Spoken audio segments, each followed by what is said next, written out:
icLAAo, I can't lose.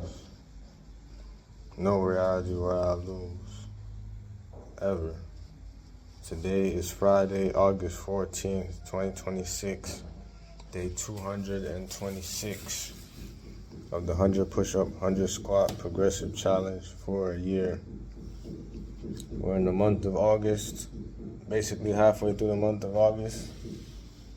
So we're doing 170 push-up, 170 squat every single day for this month. And for next month, do 180 push-up, 180 squat.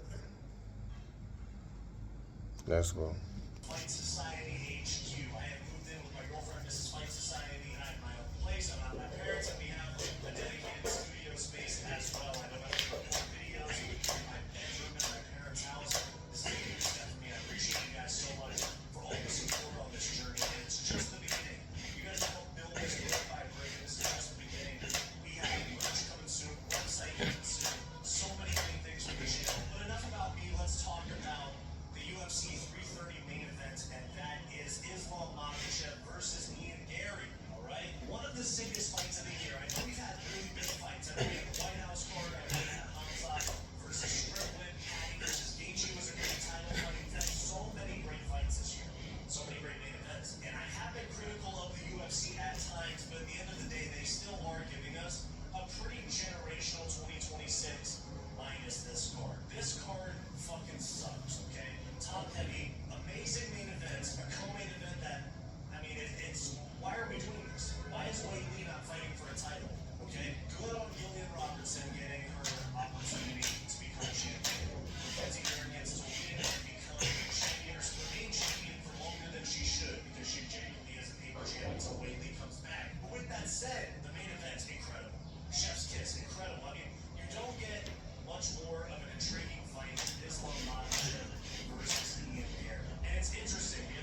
their search of the Brooklyn shipyards.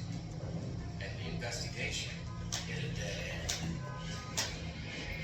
I knew early on that with the theft of these luxury vehicles, that there was probably a very sophisticated professional car theft organization that was in operation and working in New York City.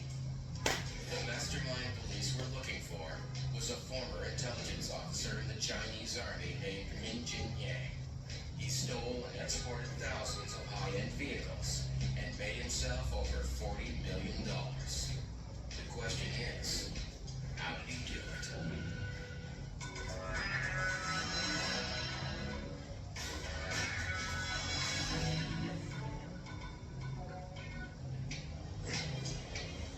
Former Chinese Army intelligence officer Min Jin Yang's career as America's greatest car thief starts 5,000 miles from the U.S. Discharged from the Army in the late 1980s, he moves to Shanghai, where there's a huge demand for luxury vehicles among the privileged class. But the cars are not sold in communist China.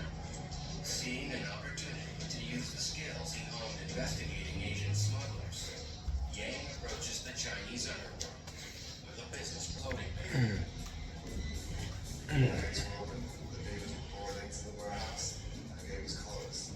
Now the warehouse team takes over.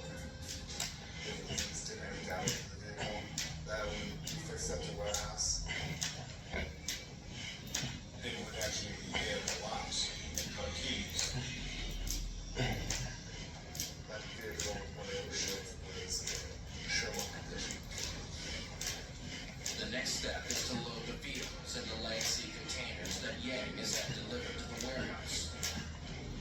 These guys were very skilled.